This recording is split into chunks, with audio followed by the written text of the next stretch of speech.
Time now for Media Watch, and I'm joined here in the studio by James Creedon, and we're going to start with Turkey's crackdown on social media and the search engine Google.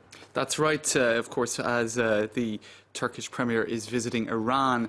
Another story coming out of Turkey that's been getting a lot of international attention is the fact that Twitter and Google and YouTube were temporarily shut down yesterday, Annette. This over refusal by the platforms to remove links to images of Mehmed Selim Kiraz, who was a prosecutor who died after leftist militants took him hostage at an Istanbul courthouse last week.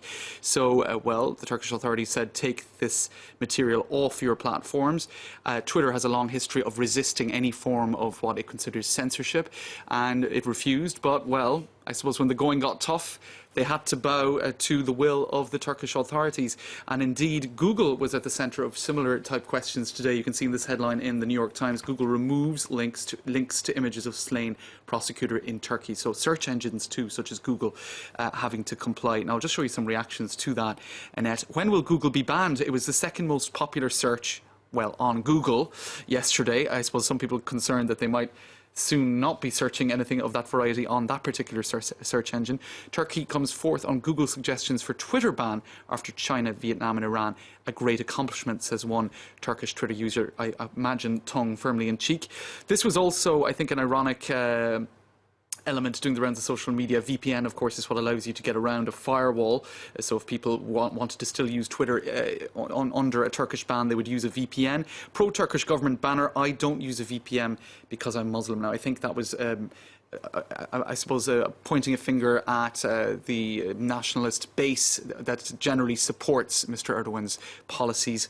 In any case, it did get a lot of attention, some criticising the move as well on Facebook. Annette, this is one public comment. Here's a sentence that summarises freedom of speech in Turkey, and it's a reference to Google being given a 4-hour deadline to take down its content, and it complied.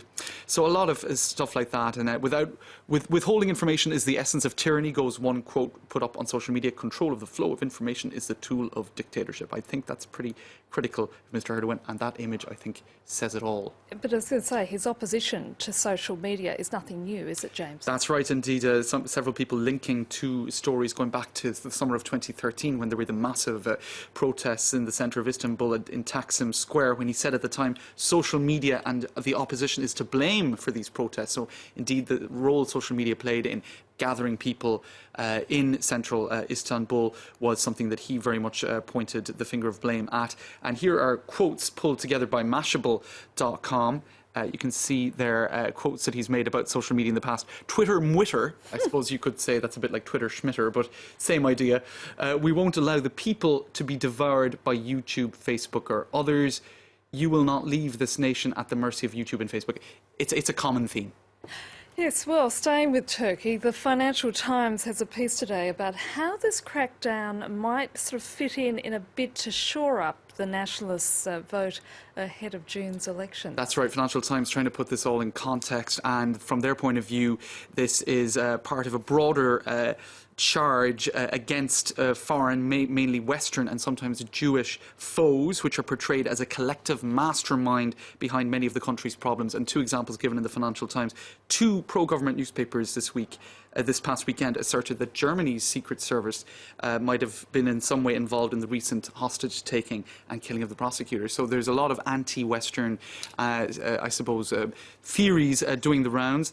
And indeed, last month, Mr. Erdogan suggested that the Western forces who invaded Gallipoli during the First World War still wanted to make the country a second Andalusia. That's, of course, a reference to...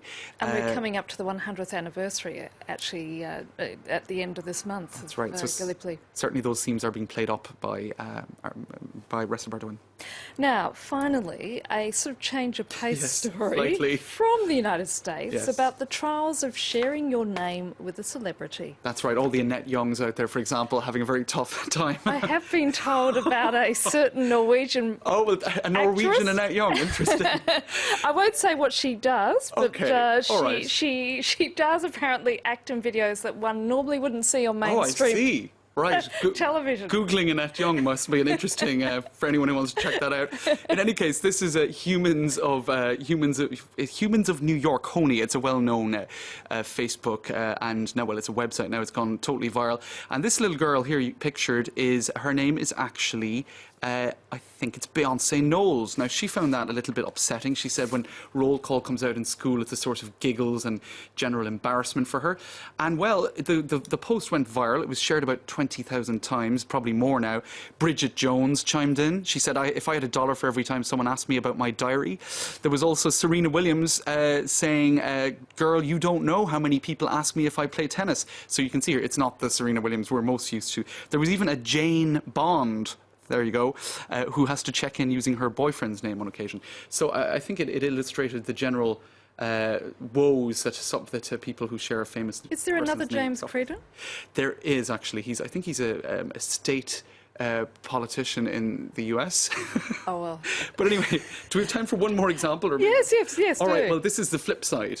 Burger King wedding. This is the meeting of Mr. Burger and Ms. King, and so his name is Burger, and he's marrying his childhood sweetheart. In any case, Burger King got wind of it, Annette, and they decided to sponsor the wedding. So there you go. That's when it works out. They were unknown, but now they are known thanks to sharing the name of a fast food giant. Some calling it a whopper of an event. Thanks for that, James. I think the person who shares your name is probably a darn sight more reputable than possibly the other example I had earlier. But I anyway. have to Google her now. No, you don't.